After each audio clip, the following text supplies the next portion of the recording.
My name's Wendy Fenton, and I'm the coordinator of the Humanitarian Practice Network here at the Overseas Development Institute.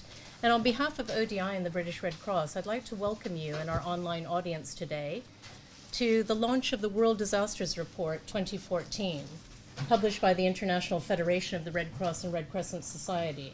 And this year's report, as you can see, is titled Focus on Culture and Risk.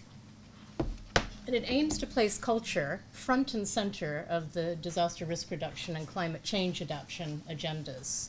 And the report discusses why people choose to live in hazard-prone locations, how culture and beliefs enable them to live with the risks they face, and it also looks at the organizational culture of agencies working in the fields of disaster risk reduction and climate change adaptation. And it challenges the orthodoxy of the community-based activities and interventions which ignore power relations. So we're going to have a presentation on the report given by Terry Cannon, who's at my right. But first I wanted to introduce our distinguished panel of experts. And on my far left, I'm going to start with Tim, as he's going to give the introduction to today's event. Tim Waits is a senior livelihoods and disaster resilience advisor in DFID's Conflict, Humanitarian and Security Department, CHASE.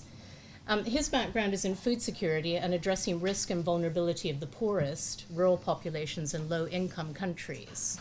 And Tim leads in DFID on embedding disaster resilience in policy and programs and scaling up cash transfers in humanitarian response. And as I said, Tim's going to introduce the report for us, and I believe he's going to be highlighting the relevance of the report to the broader resilience agenda, amongst other things. And on my right is Terry Cannon. And Terry is the lead editor of the 2014 World Disasters Report, and he's a research fellow at the Institute of Development Studies, where he teaches in the MSc program on climate change and development. And Terry also teaches at King's College London and the University of Copenhagen. And apart from culture and disasters, his current research looks at the impacts of cyclones in Bangladesh and India, and especially protecting livelihoods.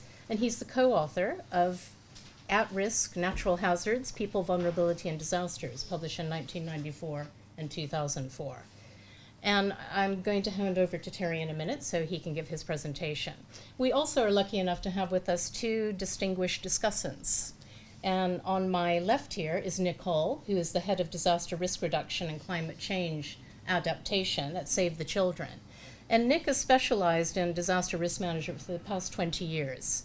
And he started off in development, and he moved into policy work and advocacy on urbanization, local government reform, and disaster risk management.